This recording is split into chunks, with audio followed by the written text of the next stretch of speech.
Yen besuk Maryang eman yen wonten grahana ning sasi srengenge kembar liu. Terus nih. Lintang alit gumlareng siti. Ngono.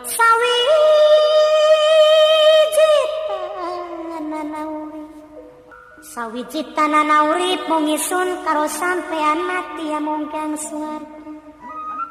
Bapak, tamu undangan sekalian untuk bisa memenuhi tempat yang sudah kami siapkan.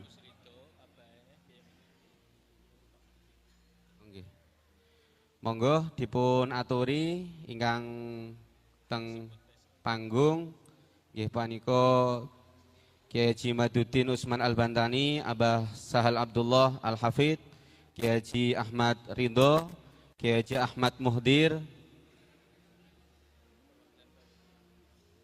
perwakilan PWI. Nggih. Monggo Pak Kiai Muhdir dipun aturi pinarak wonten ngajeng.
Assalamualaikum warahmatullahi wabarakatuh.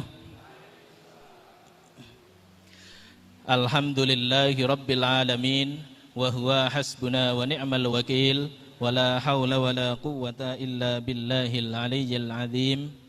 Wa sallallahu ala sayyidina Muhammadin wa ala alihi wa ashabihi wa man tabi'ahum bi ihsanin ila yaumiddin. Amma ba'du. Hadratal muhtaramin wal mukarramin, para alim, para ulama, bil khusus pada murabi Pondok Pesantren Tahfidzul Quran Al-Ikhlas Aqsal Madinah, pada Romo Kiai Haji Imaduddin Usman yang pada sore hari ini menjadi narasumber bersama kita semua dalam kegiatan seminar kebangsaan, pada Kiai Haji Ahmad Ridho, Ketua PWI Kabupaten Purbalingga, dan kepada semua para kiai yang hadir pada hari ini yang tidak bisa saya sebut satu persatu, tidak mengurangi rasa hormat kami kepada panjenengan semuanya. Kemudian para hadirin peserta seminar kebangsaan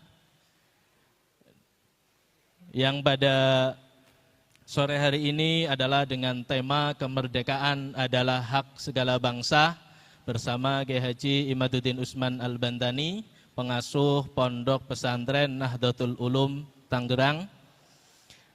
Untuk mengawali kegiatan kita pada sore hari ini, sebab waktu sudah menunjukkan pukul 16 atau 4 sore, mari bersama-sama kita buka acara pada sore hari ini dengan membaca Ummul Kitab, dengan harapan acara bisa berjalan dengan lancar, membawa keberkahan, kemanfaatan dan kemaslahatan bagi kita semua serta umat Islam pada umumnya. Ala hadhihi niyah wa likulli niyatin shalihah. Al-Fatihah. Bismillahirrahmanirrahim. Alhamdulillahirabbil alamin arrahmanir rahim maliki yaumiddin iyyaka na'budu wa iyyaka nasta'in ihdinas shiratal mustaqim shiratal ladzina an'amta 'alaihim ghairil maghdubi 'alaihim waladdallin amin. Terima kasih. Yang selanjutnya nanti sebelum ada paparan dari Kiai Haji Imaduddin Usman. Nanti kita bersama-sama dengarkan sambutan dari Murabi Pondok Pesantren Tahfidzul Quran. Nggih, dados kita langsung model acaranya nggih, nanti ada pengantar dari Kiai Haji Imaduddin Usman, kemudian nanti sekitar 10 menit atau 15 menit, kemudian nanti kita dilanjutkan dialog tentunya dengan dipandu oleh kami. Jadi nanti mohon maaf nanti kami mengatur ketika yang bertanya dan sebagainya ataupun memberikan pernyataan dan sebagainya nanti diatur oleh kami, dan ketika banyak ya nanti kita buat semacam antrian. Jadi ketika yang saya izinkan beri mic dipersilahkan supaya kita itu tertib. Dan mohon maaf di seminar kali ini rada berbeda dengan biasanya karena di gedung ini, di aula ini ada tulisan tidak boleh merokok. Jadi pangapunten Pak Kiai Wahid terutama nih. Pak Kiai Wahid ini pangapunten ini di aula ini. Jadi itu sekitar 10 menit atau 15 menit kepada Kiai Haji Imaduddin Usman kami berikan waktu. Sumangga.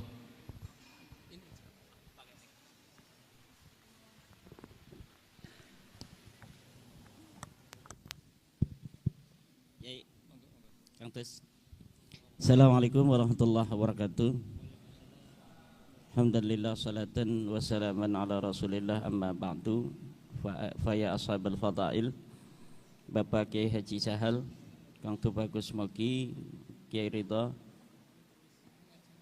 dan yang lainnya, para hadirin peserta seminar Pondok Pesantren Al-Ikhlas Aqsal Madinah. Tidak akan panjang karena memang waktunya terbatas dan beberapa materi tentang yang sedang kita jadikan bahan diskusi itu sudah saya sampaikan tadi di dalam ceramah umum tentang nasab Ba'lawi.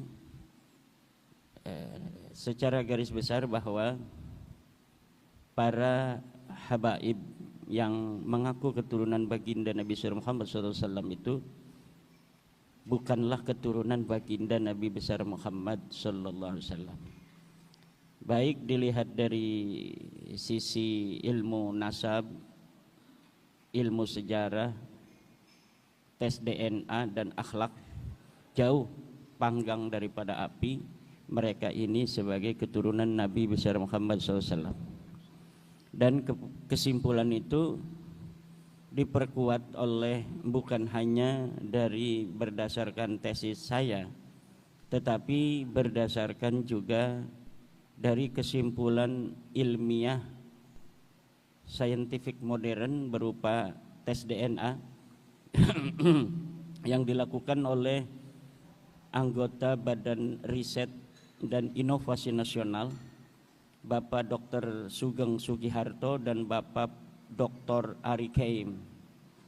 Bapak Dr. Sugeng ini sering keluar di media sosial, baik melalui YouTube maupun melalui Facebook. Ada Dr. Ari Kaim yang jarang keluar, tetapi sebenarnya beliaulah yang paling keras menolak Ba'lawi sebagai keturunan Nabi besar Muhammad SAW. Beliau orangnya jarang mau keluar, tetapi selalu memberikan masukan kepada saya melalui Japri tentang penguatan apa yang disampaikan oleh Dr. Sugeng Sugiharto, bahwa para habaib ini bukanlah keturunan Nabi dari sisi DNA. Jadi Dr. Ari Kem ini kebetulan sudah melakukan tes DNA karena beliau adalah keturunan daripada Ishak, Nabi Ishak bin Nabi Ibrahim, dan haplogrupnya Dr. Ari Kem ini adalah J1. Beliau turunan Belanda. Beliau orang turunan Belanda, ibunya orang Indonesia, Sejak zaman penjajahan dulu beliau ini anak Belanda. Kemudian hasil tes DNA pun beliau ini presisi bahwa memang beliau keturunan orang Eropa. Walaupun wajahnya ini sudah mirip dengan wajah-wajah Indonesia, tetapi karena keturunan daripada ayah dari Eropa, beliau ini masih J1 dari turunan Nabi Ishak. Jadi di Eropa itu masih ada turunan Nabi Ishak yang asli. Di Eropa itu ada turunan Yahudi Askenazi, yaitu Yahudi Khazar yang garis perempuan, anak-anak mereka dinikahkan dengan bangsawan-bangsawan di Inggris, bangsawan di Jerman. Kemudian haplogrup mereka ikut ke ayah mereka Eropa, tetapi dari ibunya itu turunan Khazar sama dengan Ba'lawi ini. Kalau Ba'lawi ini turunan garis laki dari orang-orang Khazar. Haplogrupnya G. G itu adalah orang Khazar yang masuk ke dalam agama Yahudi, kemudian disebut dengan Yahudi Khazar. Haplogrupnya itu masih G semua. Ada juga di Mesir, orang Mesir yang berhaplogrup G itu cuma satu. Dari mumi-mumi yang ditemukan di Mesir itu semuanya R. Fir'aun itu garis lakinya R. Ada raja-raja di Mesir, muminya itu di tes DNA itu hasilnya R. Tapi ada satu makam yang lebih besar, makamnya lebih cantik, lebih indah. Itu haplogrupnya beda. Ini aneh para peneliti. Kok haplogrupnya G ini? Ternyata bukan turunan Fir'aun, bukan daripada orang Mesir asli. Dia adalah orang Khazar yang punya anak perempuan, dinikahkan dengan Fir'aun. Kemudian anaknya itu, anaknya daripada anak perempuannya Yuya, namanya Yuya. Yuya punya anak perempuan, dinikahkan dengan Fir'aun. Kemudian dia bergelar the father of God, ayah dari Tuhan. Karena apa? Mantunya dia ini Tuhan, Fir'aun itu kan, ana rabbukumul a'la, dan dia mengaku sebagai the father of God. Nah, saya pernah nanya sama Dr. Sugeng, Pak Dokter, coba ini dari Ba'lawi ini hasil G ini kan sama tuh dengan Yuya. Apakah ini jalur ponakan apa lurus? Jadi uji di komputer, ini kayaknya lurus Kiai katanya. Lah itu dari sisi DNA. Kalau dari sisi ilmu nasab itu berdasarkan kitab-kitab yang ada di abad ke-5, ke-6, ke-7 itu kan sudah ada kitab. Jadi kitab nasab di abad ke-5 Hijriah. Ketika Alwi itu katanya wafat tahun 400 Hijriah, itu sudah ada kitab nasab yang ditulis namanya Tahdhibul Ansab karya Al-Ubaidili. Kemudian Al-Majdi di abad ke-5 itu karangan Al-Umari. Kemudian ada Muntaqilatut Talibiyah karya daripada siapa itu, Muntaqilatut Talibiyah. Itu tidak ada nama Ubaid disebut sebagai anak daripada Ahmad bin Isa. Kemudian pada abad ke-6 ada kitab yang disebut dengan kitab Asy-Syajarah Al-Mubarakah. Sama juga tidak ada nama Ubaid disebutkan sebagai anak Ahmad bin Isa. Ahmad bin Isanya ada, disebutkan anak-anaknya, tapi tidak ada disebut Ubaid punya ayah nama Ahmad bin Isa dan ditulis sebagai turun Nabi, tidak ada. Di abad ke-7 ada kitab Al-Fakhri. Di abad ke-7 juga ada kitab Al-Asili. Ada abad ke-8 kitab As-Sabatul Musal. Abad 9 kitab Umdatut Talib. Itu tidak ada semuanya itu yang menyebut Ubaid itu adalah anak daripada Ahmad bin Isa. Lalu kapan mereka itu mengaku sebagai turun Nabi? Ya di abad 9. Ada seorang Ba'lawi namanya Ali bin Abu Bakar As-Sakran. Dia menulis sebuah kitab namanya Al-Burqatul Musyiqah. Lalu dia menuliskan silsilahnya sampai ke Rasulullah melalui Ahmad bin Isa itu. Jadi tertolak di situ. Tertolak karena tidak berdasarkan kesamaan data antara yang diakui dan yang telah dicatat oleh para ulama di abad sebelumnya. Nah, dari situlah kecurigaan itu kemudian membawa saya untuk meneliti lebih jauh setiap nama-nama itu yang diklaim oleh Ba'lawi sebagai imam. Ubaidillah itu jadi Imam Ubaidillah. Dia seorang mujtahid, sama dengan Imam Syafi'i gitu. Saya cari di hari hidupnya Ubaidillah, yaitu 383 Hijriah dia wafat. Ternyata di abad itu tidak ada satupun kitab fikih yang mencatat nama Ubaidillah sebagai imam. Kitab sejarah di Hadramaut, di Tarim, yang menyebutkan nama seorang ulama namanya Ubaid tidak ada. Tidak ada sama sekali. Baik Ubaid maupun anaknya Alwi yang katanya seorang muhaddis, perawi hadis, tidak ada disebutin. Alwi punya anak namanya Muhammad, tidak ada, ini orang fiktif semua. Muhammad punya anak namanya Alwi, fiktif juga, nggak ada orangnya itu. Alwi punya anak namanya Ali Qoli Qasam, nggak ada orangnya itu. Sejarahnya ditulis itu pada abad 10-11 dengan begitu tinggi beserta keramat-keramatnya, tidak terverifikasi di dalam kitab-kitab di mana dia hidup. Berbeda dengan Syekh Abdul Qadir Al-Jailani. Syekh Abdul Qadir Al-Jailani ada di abad ke-6, itu kitab abad ke-6 mencatat orang yang hidupnya bareng bahwa di Baghdad ada seorang Ibnul Jauzi. Ibnul Jauzi itu satu masa dengan Syekh Abdul Qadir Jailani. Itu Ibnul Jauzi menulis kitab, dia mencatat nama Syekh Abdul Qadir Jailani, seorang ulama besar, pengarang kitab. Kemudian dia ahli dalam bidang ilmu tasawuf. Toharat karamatuhu alal mala, keramat-keramatnya muncul di hadapan orang. Itu dicatat. Itu bukti bahwa sosok ini ada. Tapi kalau seorang yang hari ini dikenal ulama besar di abad keempat seperti Ubaidillah, tapi sama sekali tidak ada jejak-jejak peninggalan, baik berupa tulisannya maupun ditulis oleh muridnya, ataupun diceritakan oleh orang lain yang semasa hidupnya dengan dia, maka sosok itu tidak bisa dikatakan sosok yang eksis, tetapi dia adalah sosok yang fiktif. Seseorang yang namanya diciptakan, sejarahnya kemudian dibangun untuk diatribusikan sebagai leluhur mereka. Padahal pada masanya nggak ada orangnya dengan kesejarahan yang seperti disebutkan pada abad ke-11, ke-12, ke-13 Hijriah itu.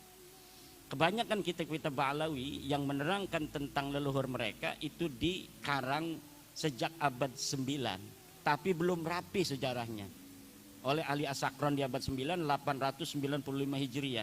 Kemudian diperbaharui, ditambahkan kisah-kisahnya oleh kitab Al-Ghurar karya Ali Khirid Ba'alawi pada 960 Hijriah. Kemudian ditambah lagi lebih sempurna sejarahnya itu, jadilah Faqih Muqaddam itu di dalam kitab Al-Masra'ur Rawi abad 11. Nanti di abad 12 ngarang lagi, lebih hebat lagi keramat-keramatnya sampai Mi'raj segala macam itu. Itu semakin lama semakin dibikin-bikin sejarahnya yang glorifikasinya lebih tinggi dari sebelumnya. Nah, kenapa kita bisa mengatakan seyakin-yakinnya mereka palsu? Karena glorifikasi itu. Jadi karena mereka rajin menciptakan sejarah sendiri yang tidak sesuai dengan sejarah masa lalu, akhirnya kita mudah memverifikasinya. Karena orang yang membuat sejarah di hari ini misalnya, saya mengaku berguru kepada Kiai Sahal, sementara orang-orang yang ada di Kiai Sahal kan tidak sendirian, ada murid-muridnya Kiai Sahal. Nanti muridnya ditanya, apa betul ada seorang nama Imaduddin muridnya Kiai Sahal? Oh, tidak ada. Karena apa? Seseorang tidak akan berdiri sendirian. Misalnya lagi, Bapak ngaku-ngaku 2024 sebagai anggota PWI pengurus Kabupaten Purbalingga, kan ada SK-nya. Dia bikin tuh SK-nya, dihapus nama satu orang, dimasukin nama dia. Akhirnya pas diverifikasi di pengadilan, mana kamu ngaku-ngaku anggota pengurus PWI ke Kabupaten Purbalingga? Ini, bener ada kopnya, ada tanda tangannya, Kiai Haji Dr. Abbas Bili Yahsi MA, ya kan?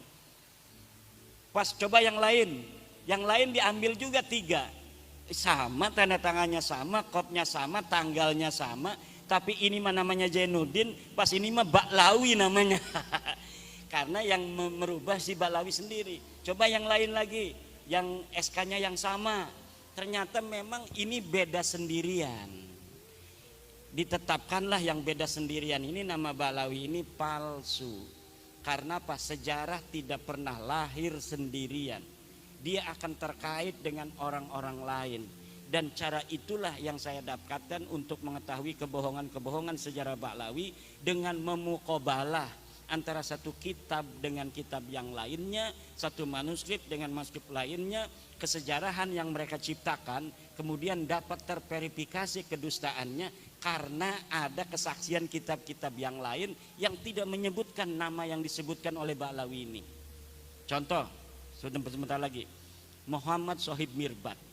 Katanya dia ulama besar yang ada di Mirbat.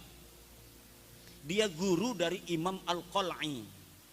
Saya cari Imam Qal'i ini siapa? Ulama besar. Disebutkan di dalam tulisan orang lain, Imam Qal'i ini adalah ulama paling besar di Mirbat. Siapa gurunya? Tidak ada gurunya disebut Muhammad Shahib Mirbat. Dan dia menyebutkan nama-nama gurunya, disebutkan nama-nama muridnya. Tidak ada orang yang namanya Muhammad Shahib Mirbat disebut, baik sebagai guru, sebagai murid, atau sebagai sahabat. Saya cari seluruh kitabnya itu yang ada di abad ke-6, ke-7, nggak ada yang menyebutkan seorang di Mirbat ada yang namanya Muhammad bin Ali Shahib Mirbat. Jadi besarnya nama Muhammad Shahib Mirbat di abad 11-12 itu yang ditulis dalam kitab Ba'lawi tidak terverifikasi di masanya. Karena kitab yang ditulis di masa itu sudah banyak. Dan sama sekali di Difar tidak ada ulama yang bernama Muhammad bin Ali Shahib Mirbat. Bahkan nama Shahib Mirbat terverifikasi nama orang lain. Jadi ada sebuah kitab menyebutkan Shahib Mirbat itu untuk seseorang namanya Muhammad Al-Akhal Al-Manjawi Sahibu Mirbat. Jadi Ahmad bin Muhammad Al-Akhal Sahib Mirbat itu nama raja di Mirbat. Diambil nama Sahib Mirbatnya itu menjadi apa namanya gelarnya dia. Muhammad bin Alinya diciptakan. Muhammad bin Alinya diciptakan dan terverifikasi nama ini fiktif. Begitu pula keramatnya Paki Muqaddam. Muqaddam bisa mi'raj segala macam, tidak ada orang di masa Paki Muqaddam yang menulis Paki Muqaddam sebagai ulama, tidak ada. Jangankan keramatnya besar, sebagai ulama saja tidak ada. Demikian untuk yang selanjutnya itu kita bisa diskusi. Mudah-mudahan ada manfaatnya pertemuan kita kali ini. Wallahu wal muwaffiq ila aqwamit thoriqin. Wassalamualaikum warahmatullahi wabarakatuh. Waalaikumsalam warahmatullahi wabarakatuh. Beri tepuk tangan buat beliau.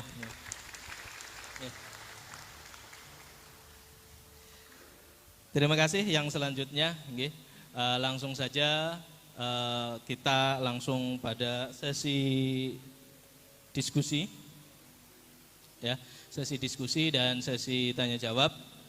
Sebelumnya kita sepakati terlebih dahulu ya, acara kita maksimal sampai jam 5, maksimal sampai jam 5.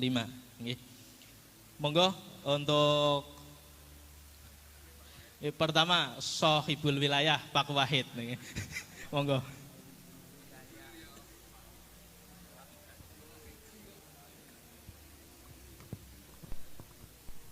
Assalamualaikum warahmatullahi wabarakatuh.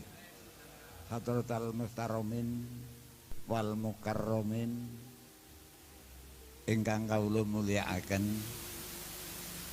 Sohibul Fadhail wal Karomah Kiai Haji Imaduddin Usman Al-Bantani dan guru saya Sohibul Fadhail wal Karomah Ustadz Sahal Kiai Haji Sahal Abdullah Al-Hafid dan lain-lainnya tidak bisa saya sebutkan satu persatu.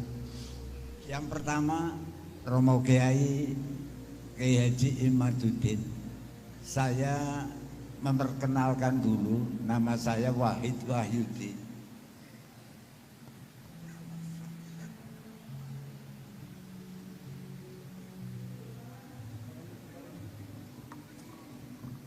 Nama saya Wahid Wahyudi yang tadi disebutkan oleh moderator Sohibul Wilayah. Dan pertama saya menerima Al-Mukarram Sohibul Fadhail Pak Ustadz Sahal Abdullah. Saya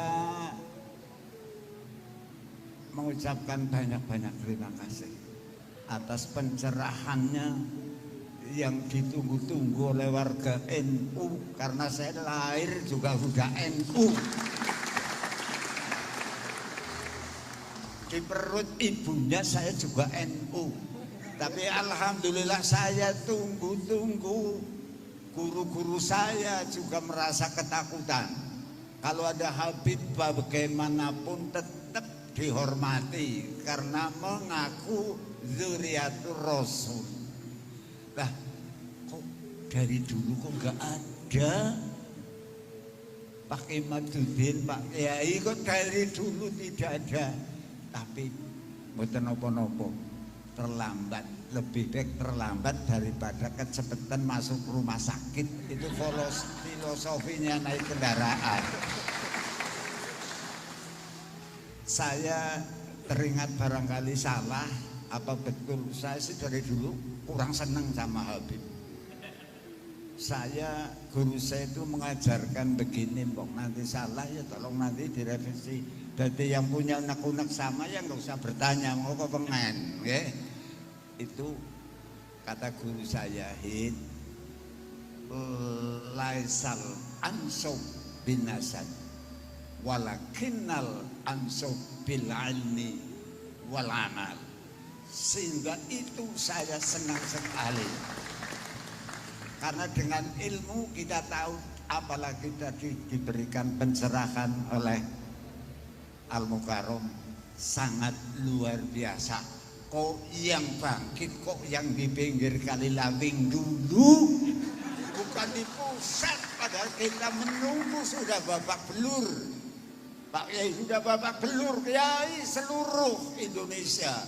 Tapi kok PBNU-nya kok diem-diem saja, kayak umpetan gitu loh ya. PBNU-nya itu untuk paper saya, karena saya orang awam. Ya, apalagi PCNU Kabupaten Purbalingga ya orang punya daya kekuatan, karena yang di pusat saja diam. Nah, untuk itu sekali lagi saya doakan Al-Mukarram Bapak Kiai Haji Imaduddin, mudah-mudahan setelah memberikan pencerahan diberikan keselamatan, dan terus silahkan bawa ke seluruh Nusantara. Mudah-mudahan kita yang mendengarkan tausiahnya tadi mudah-mudahan mendapatkan pengertian yang bermanfaat. Sekali lagi saya ucapkan terima kasih, dan alhamdulillah lewat Al-Mukarram hadir di Pondok Pesantren Aqsal Madinah, jadi ngerti PWI. Saya kemarin nggak ngerti, alhamdulillah saya jadi ngerti. Demikian yang saya sampaikan, kurang lebihnya mohon maaf yang sebelumnya. Assalamualaikum warahmatullahi wabarakatuh. Waalaikumsalam warahmatullahi wabarakatuh. Oke, terima kasih pada Pak Kiai Wahid. Ini semacam testimoni. Oke. Nah, saya kira hampir sama. Monggo yang selanjutnya. Ya, monggo dari Purbalingga. Sebelumnya saya kasih waktu pertanyaannya maksimal 2 menit. Oke. Curhat pun maksimal 2 menit. Kalau tadi saya nggak berani nyegah ini karena Assalamualaikum warahmatullahi wabarakatuh. Kula Hadi Iswanto saking Purbalingga. Niki sami, jadi saya tidak bertanya tetapi testimoni.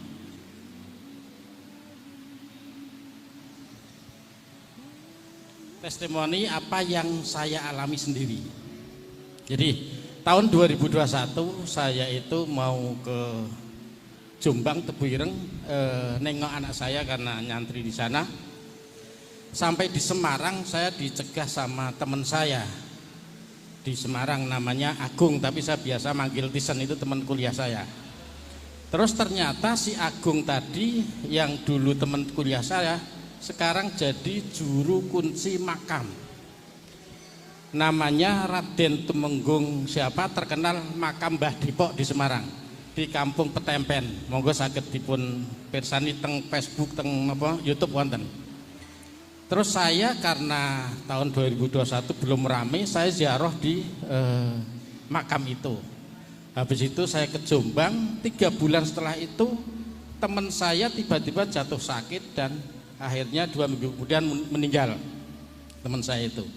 Tetapi beberapa hal yang dapat saya sampaikan di sini, waktu saya ketemu dengan teman saya itu hampir tiap tahun teman saya itu napa nggih setor hasil infak makam itu ke Abah Lutfi bin Yahya Pekalongan. Itu hampir tiap tahun dan itu kata teman saya itu minimal 5 karung hasil infak itu. Lah dilalah tahun karena teman saya sudah meninggal tahun 2021 itu bulan April, berarti 3 bulan berikutnya sekitar April, Mei, Juni, Juli lah beliau meninggal. Terus tahun 2023 kemarin makam Mbah Depok itu ternyata dibongkar. Jadi saya jadi kaget juga waktu itu saya ke Semarang ketemu dengan istrinya si teman saya Agung itu.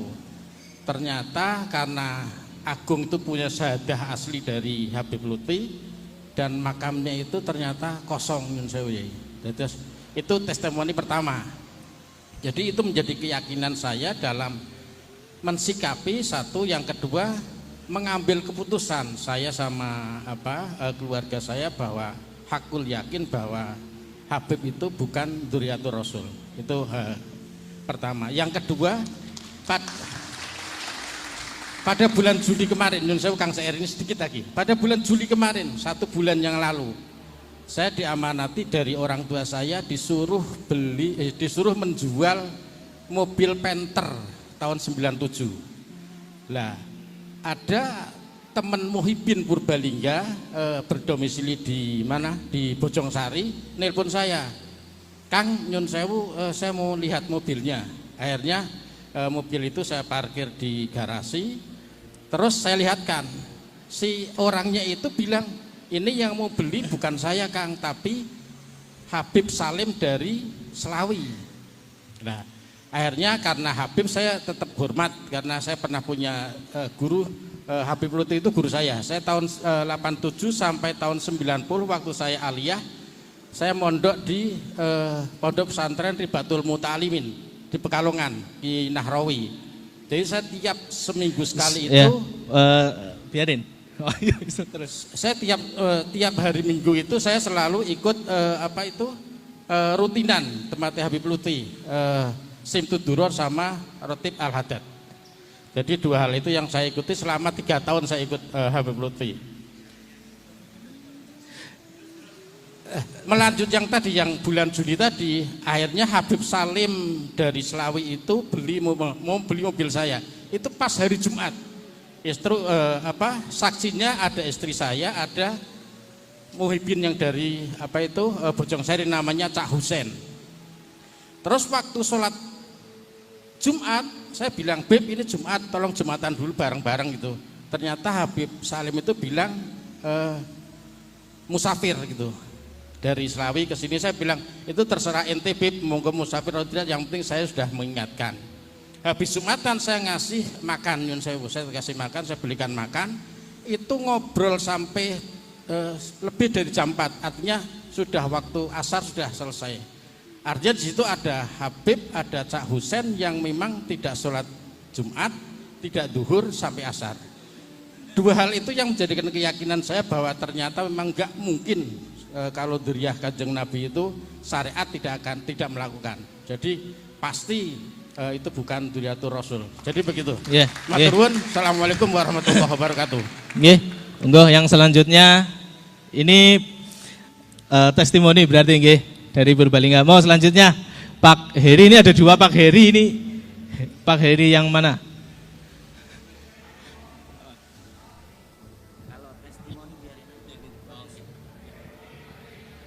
Monggo, nggih, pengsut Pak Heri sepuh kali Pak Heri nem.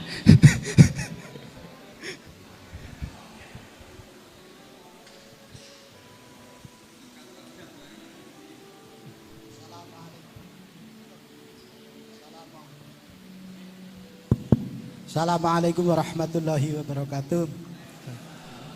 Hadratul Muqtaramin Sahibul Bait Kiai Haji Sahal Abdullah, Hadratul Muqtaramin sepuh bini sepuh, Hadratul Muqtaramin ingkang kula mulyakaken ugi Kiai Haji Imaduddin Usman.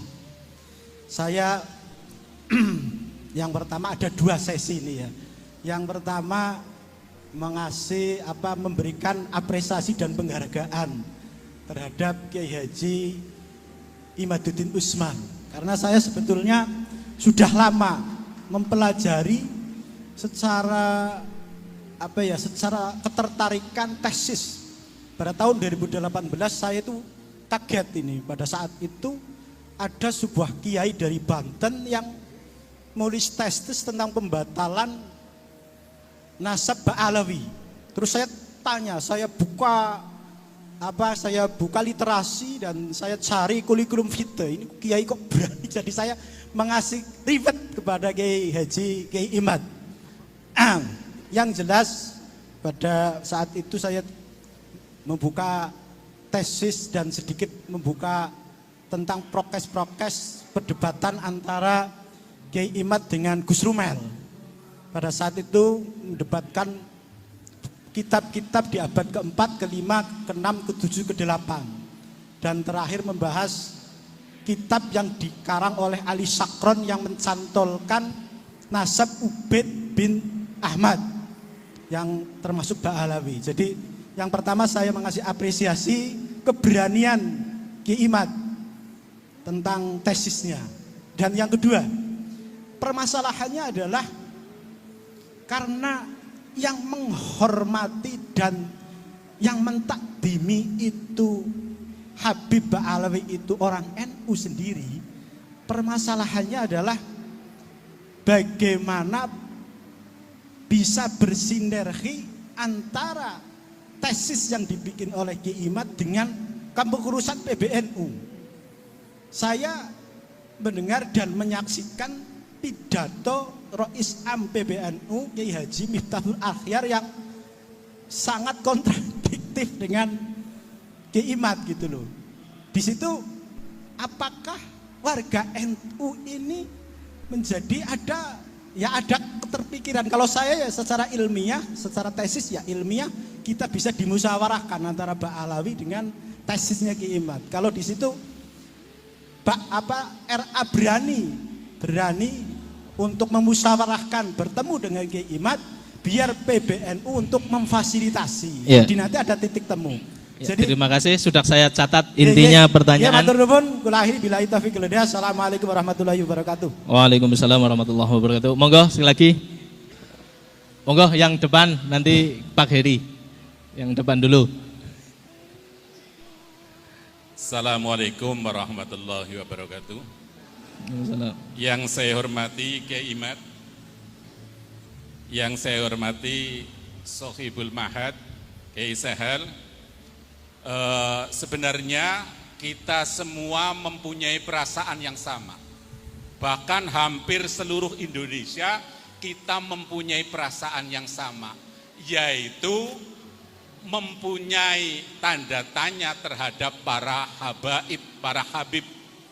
Nah, untung ada seseorang yang berani menarik pelatuk, sehingga pelatuk yang lama sudah siap, ini tidak ada yang berani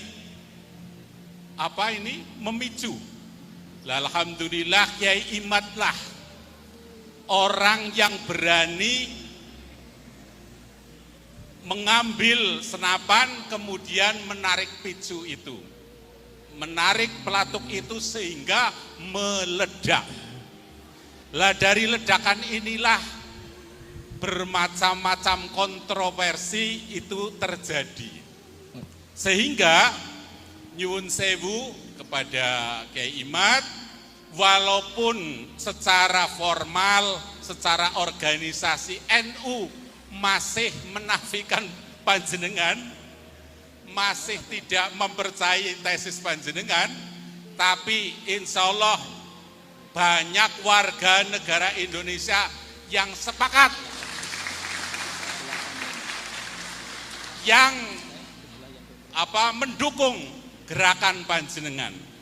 Oleh karena itu PR untuk panjenengan yaitu panjenengan mohon untuk mencari jalan searif mungkin sebaik-baiknya untuk mendekati para kiai sepuh yang masih hormat, yang masih ta'zim, yang masih ya nyuwun sewunya di bawahnya para habaib. Lah kiai-kiai itulah monggo panjenengan dekati. Gerakan Imaduddin ini mempunyai PR untuk mendekati bagaimana caranya agar para kiai sepuh yang menolak panjenengan itu bisa luluh. Sekian, assalamualaikum warahmatullahi wabarakatuh. Ya, terima kasih. Yang satu lagi, monggo. Assalamualaikum warahmatullahi wabarakatuh. Abdurrahman Sen dari Balai Raksa. Terima kasih kepada Kiai Haji Sahal Abdullah. Terima kasih kepada Kiai Haji Imaduddin Al-Bantani. Hari ini saya lega sekali. Setelah puluhan tahun saya menunggu bahwa Habib Rizik bersama Abdurrahman Wahid berbeda. Dan hari ini saya lega, saya pendukung Abdurrahman Wahid, ternyata Habib Rizik hilang. Yang kedua yang duduk di sini, ya Imad, Muhibbin Habib Lutfi semua. Belum tentu. Nanti dulu, jangan dulu jawab. Sampai bukti di Masjid Balai Raksa ingin kedatangan Habib Lutfi tidak sampai batunya dibawa ke Palongan ditandatangani, tanda tangannya masih ada di Masjid Balai Raksa.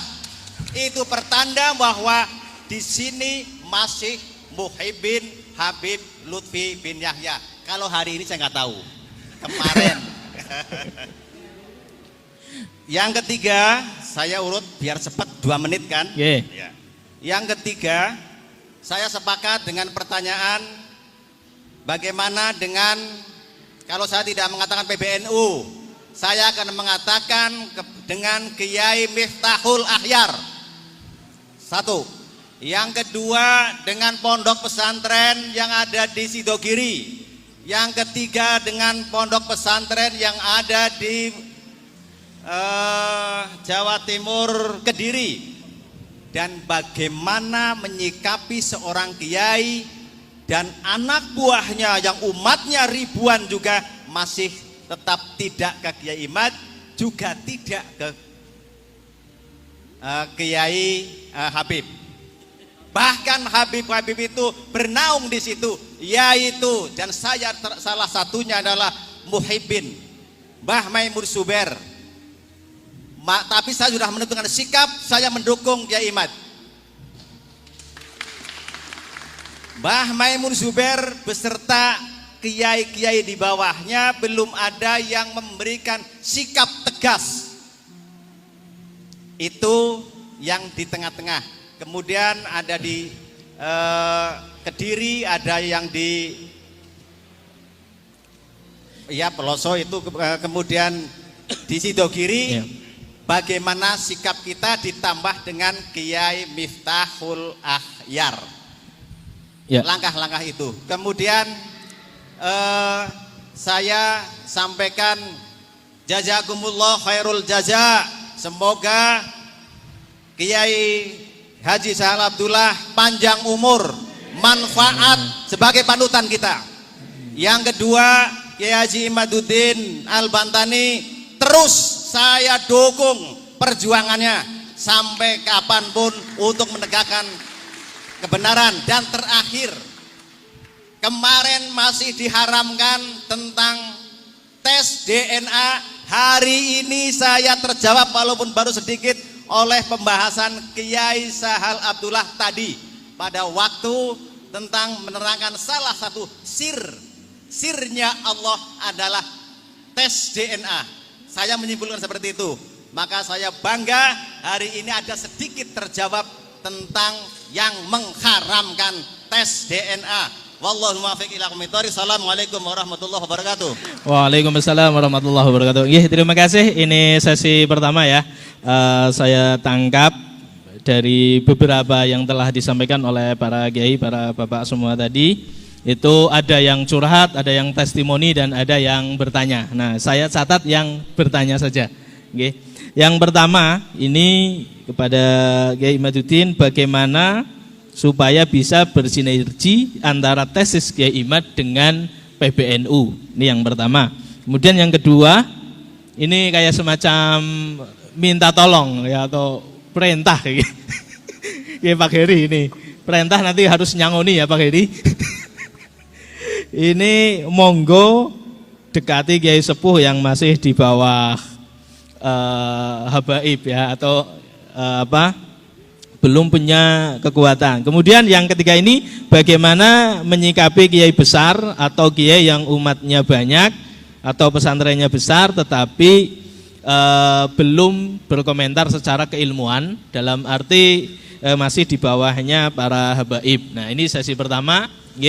Kemudian sesi kedua nanti selain ini yang ada hubungannya dengan urusan kemerdekaan adalah hak segala bangsa. Jadi ada kaitannya dengan kebangsaan atau keindonesiaan. Monggo pada Kiai Imad 3 hal ini untuk dijawab. Terima kasih. Pertama, terima kasih saya ucapkan kepada Sohibul Wilayah Kiai Wahid, dan atas doa-doanya. Ini adalah merupakan sebuah alamatun min alamatil khair bagi saya, bahwa memang apa yang saya lakukan itu dinilai oleh tokoh masyarakat ada manfaat yang bisa diambil oleh banyak orang. Buktinya adalah dari pernyataan Kiai Wahid tadi. Untuk pertanyaan bagaimana upaya saya untuk agar pembahasan penelitian tesis saya itu bersinergi dengan PBNU. Ya, saya kira secara kelembagaan PBNU pada hari ini tidak ada kata menolak tesis saya, walaupun memang belum ada kata menerima tesis saya. Tidak ada. Ada beberapa tokoh di PBNU hari ini yang mengatakan terlihat nampak berseberangan, itu kan cuma satu orang. Yang jelas-jelas itu beliau menolak. Itu pun beliau menolak bukan pada isi daripada tesis saya. Yang beliau tolak itu adalah karena menurut beliau saya kelihatannya maksa orang untuk mengikuti saya, bahwa Baklawi ini bukan turunan Nabi. Gus Fahrur itu mengatakan bahwa dia bukan menolak isinya, tapi menolak saya kelihatannya memaksa orang untuk percaya bahwa Baklawi itu bukan turunan Nabi.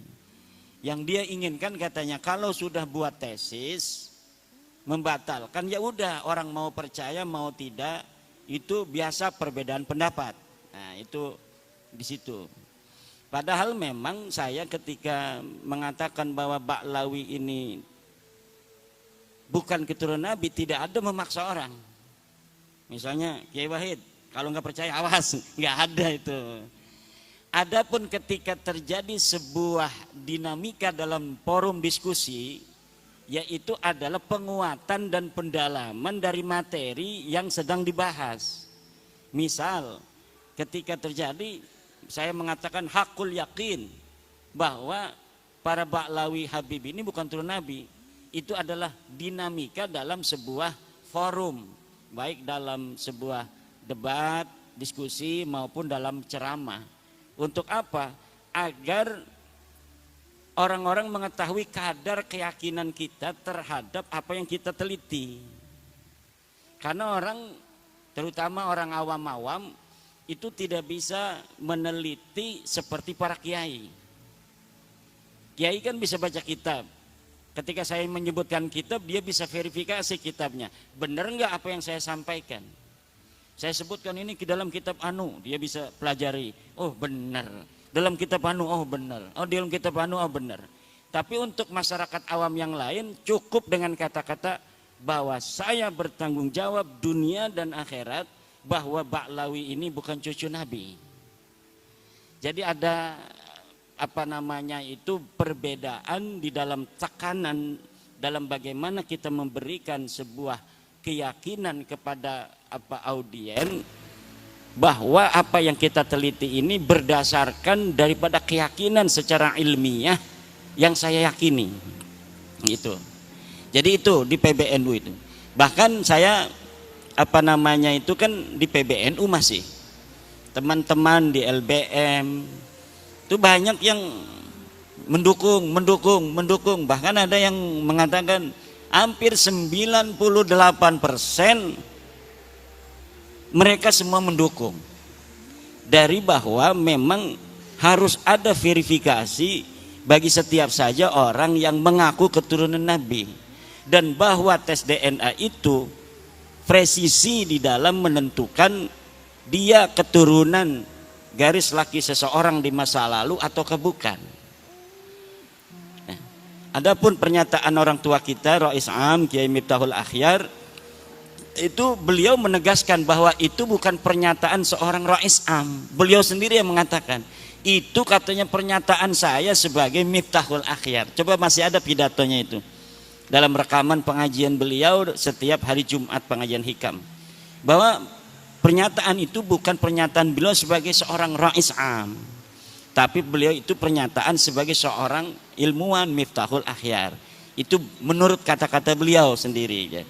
Jadi orang tua kita Kiai Miftahul Akhyar ya sama dengan kita. Kita sebelum ada orang, misalnya saya sebelum meneliti itu bahwa ya Habib ini turunan Nabi. Rumah saya itu ya sering didatangi Habib-Habib walaupun tidak dawir. Karena ada seorang Habib punya nenek ya masih keluarga. Dulu itu masih neneknya ya orang sana, orang kampung saya. Jadi sering ada Habib-Habib yang di rumah. Kemudian hari ini pun ada Ba'lawi yang tetangga saya. Ya tidak ada apa-apa. Bahkan ketika ada masalah pribadi, dia dengan tetangganya di perumahan ngontrak itu mau diusir sama tetangganya karena musuhan pribadi. Kakak saya yang ketua MUI Kecamatan Kresek yang membela dia. Tiap hari itu Ba'lawi itu nongkrongnya di material paling besar di Kresek yang kakak daripada ibu saya. Namanya material Pasir Indah. Itu tiap hari Ba'lawi itu nongkrongnya di situ, temenan dengan anak daripada kakak ibu saya itu. Jadi tidak ada masalah. Kalau misalnya urusan secara kemanusiaan. Yang jadi masalah adalah ketika dia mengaku keturunan Nabi, kemudian minta uang dengan memaksa dan sebagainya. Nah, jadi tidak ada urusan pribadi di dalam masalah penelitian nasab para kabaib ini. Ketika kita sudah mengetahui bahwa seseorang ini adalah bukan turun Nabi, hukumnya wajib bagi siapa saja untuk memberitahu kepada yang lainnya. Hanya itu saja beban saya untuk mau pergi lama-lama ini beberapa hari meninggalkan santri saya. Karena sebuah kewajiban ketika kita telah memberikan sebuah kesimpulan dan kita juga setelah meyakini seyakin-yakinnya mereka bukan keturunan Nabi, kemudian banyak saudara-saudara kita terutama kiai-kiai di kampung-kampung yang mendapat mudarat dari pengakuan mereka itu, karena kita semua pengen mendapatkan syafaat dari baginda Nabi kan. Akhirnya dimanfaatkan oleh oknum-oknum ini untuk kepentingan mereka dengan pengakuan mereka. Maka dengan adanya sahabat-sahabat PWI dari Banser yang luar biasa, setiap hari tambah ini mereka tugasnya itu adalah untuk menjaga orang-orang pejuang-pejuang yang sedang berjuang, yang bukan hanya saya, sudah banyak sekarang yang berani untuk mengatakan baik di media sosial maupun di pengajian-pengajian yang ketika dianggap tidak sejalan dengan para kabaib itu mukibinnya datang kan, itu PWI di situ langsung melindungi. Lain ini tugas yang sangat mulia dari PWI, dari Banser di seluruh Indonesia ini sekarang mulai, walaupun paling masif di Pulau Jawa. Paling masif lagi itu adalah di daerah Jawa Tengah dan Jawa Timur. Ini paling hebatnya mungkin di Jawa Tengah ini Solo Raya dan Banyumas Raya ini. Purbalingga, Banyumas ini luar biasa. Jadi prototipe daripada perjuangan kita hari ini. Kalau dulu perjuangannya langsung dengan perjuangan senjata, sekarang perjuangannya dengan perjuangan pemikiran. Termasuk Kiai Sahal ini. Ini perjuangan pemikiran, perjuangan dana, perjuangan mungkin akan banyak orang yang mukibin itu nanti mencela, mencaci, itu harus siap ya. Jangan senyum-senyum aja ini. Saya itu wajah saya udah nggak ada rupa orang itu di Facebook itu. Saya biasa-biasa aja, karena saya menganggapnya itu wajar. Seorang Nabi Muhammad SAW saja itu kan luar biasa. Innahu sahirun kadzab dan lain sebagainya. Ada lagi sahirun majnun kan, gila dan lain sebagainya. Jadi hal-hal yang semacam itu pasti akan ada konflik, walaupun sekecil-kecilnya pun akan ada konflik. Ya semacam ini konfliknya. Mertua dengan menantu, mertuanya dukung saya, menantunya belum. Atau sebaliknya, mertuanya dukung Kabib, menantunya dukung saya. Jadi ada konflik sedikit. Itu pasti dalam kebenaran itu ketika diungkapkan akan terjadi clash.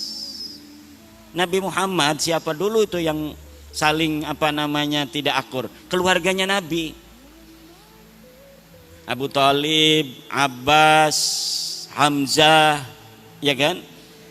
Abu Lahab, ya berbeda-beda. Yang langsung menerima hanya Hamzah, Sayyidina Hamzah.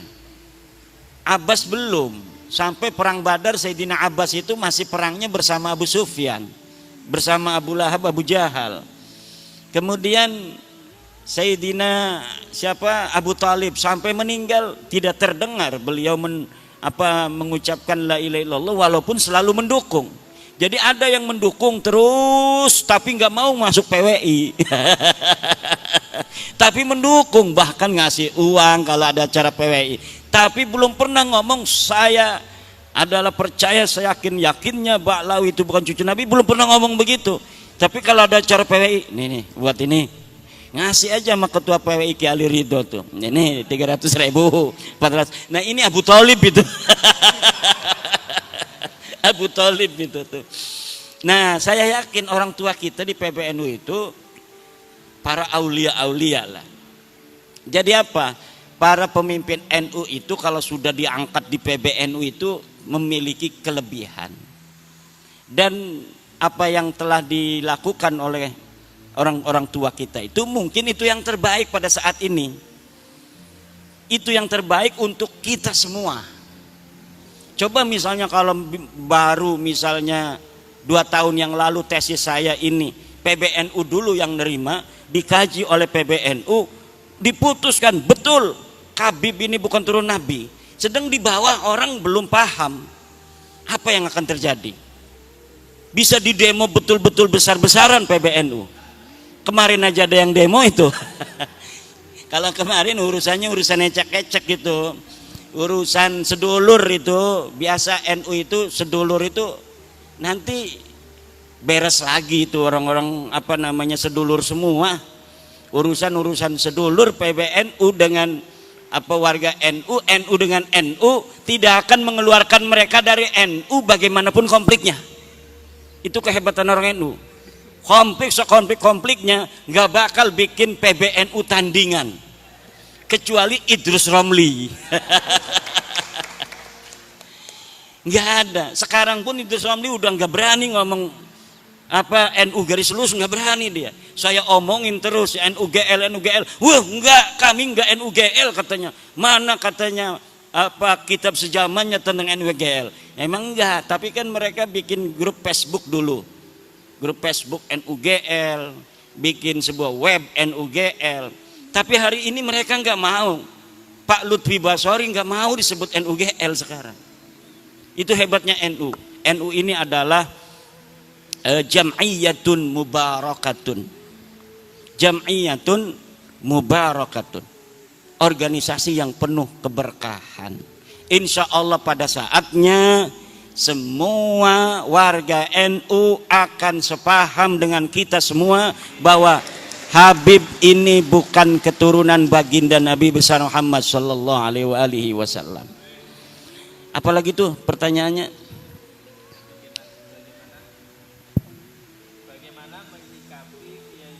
Yang umatnya banyak ini masih belum mendukung secara keilmuan, jadi masih di bawah Habib. La tahdi man ahbabta walakinallah yahdi mayasha. Pada zaman Nabi juga yang pertama beriman itu selain dari Sayyidatuna Khadijah, Sayyidina Ali siapa? Ammar bin Yasir, ya kan? Siapa lagi tuh?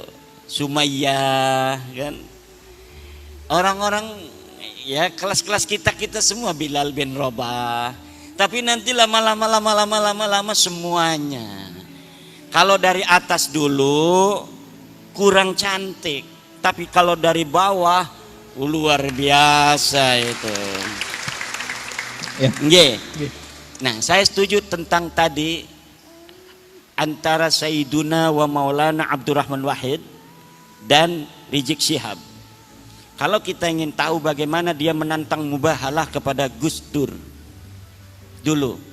Gus Dur, bawa anakmu, bawa istrimu, ayo kita bermubahalah. Siapa di antara kita yang dapat laknat? Siapa di antara kita yang mati mendapat laknat? Kalau saya dalam kebenaran, maka kau akan mati mendapat laknat. Kalau engkau dalam kebenaran, saya dan keluarga akan mendapat laknat. Mati dalam su'ul khotimah katanya kan, mati hina dina. Gus Dur udah meninggal apa belum? Gus Dur sudah wafat, dan dunia menyaksikan Gus Dur wafat dalam keadaan mulia. Gus Dur wafat sebagai seorang presiden yang diiringi sampai liang kuburnya dengan penghormatan paling tinggi dari negara Republik Indonesia, dihadiri oleh presiden dengan iringan la ilaha illallah oleh para santri. Ribut antara pas pampres, antara protokol negara dengan protokol santri. Pas pampres pengennya pakai dar, santri ya ilaha illallah, ngacak semuanya, pengen menghormati Gus Dur untuk terakhir kali. Ketika dia sudah ditanam, sudah didafnu, kemudian mulai dari dia itu dikubur, doa-doa suci dari masyarakat untuk dia sampai hari ini tidak pernah berhenti. Ini menunjukkan Gus Dur radhiyallahu anhu wafat dalam kemuliaan. Ketika hidup dia hidup dalam kebenaran, menegakkan kebenaran, dan ketika wafat dia wafat husnul khatimah, wafat dalam keadaan mulia. Sekarang tinggal musuhnya yang mubahalah itu. Kita akan saksikan yang berani bermubahalah dengan Gus Dur itu bagaimana akhir hidupnya. Dan hari ini alamatnya sudah mulai nampak, bagaimana setiap hari dia merendahkan dirinya dengan kehinaan, terus menuju titik nadir kehinaan yang paling hina dina. Terima kasih. Ya, tepuk tangan buat beliau. Ya, terima kasih kepada para kiai, para hadirin semua, karena tadi kita sepakati sampai jam 5, nggih. Jadi ini sudah jam 5 tidak terasa, bahkan lebih 2 menit.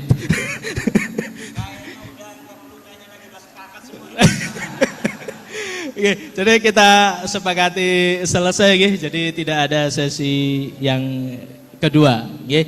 Jadi mari bersama-sama acara seminar kebangsaan ini kita tutup dengan membaca hamdalah bersama.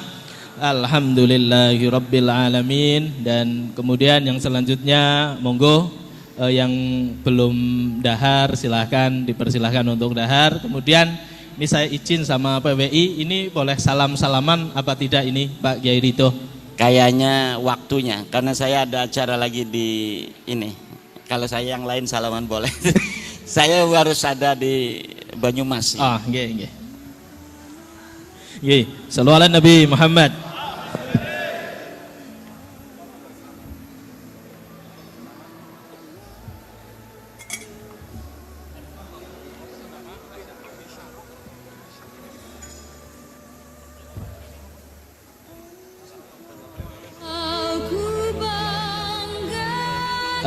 Nuwun sewu yang Pak Azam tolong difotokan dari atas ya, fotokan dari lantai 2. Jadi kita nuwun sewu Pak Kiai, kita minta foto bersama, semua menghadap timur, nanti yang moto dari atas, nggih.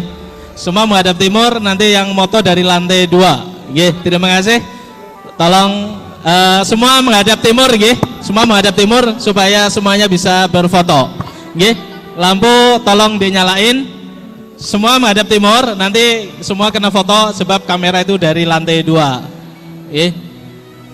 Ya, semua menghadap timur, semua menghadap kamera. Ya, silakan semua menghadap ke kamera. Monggo semua menghadap ke kamera. Kamera itu sebelah timur, ya. Ya. Ya. Siap? Ya. Lambaikan tangan dengan jempol. Ya.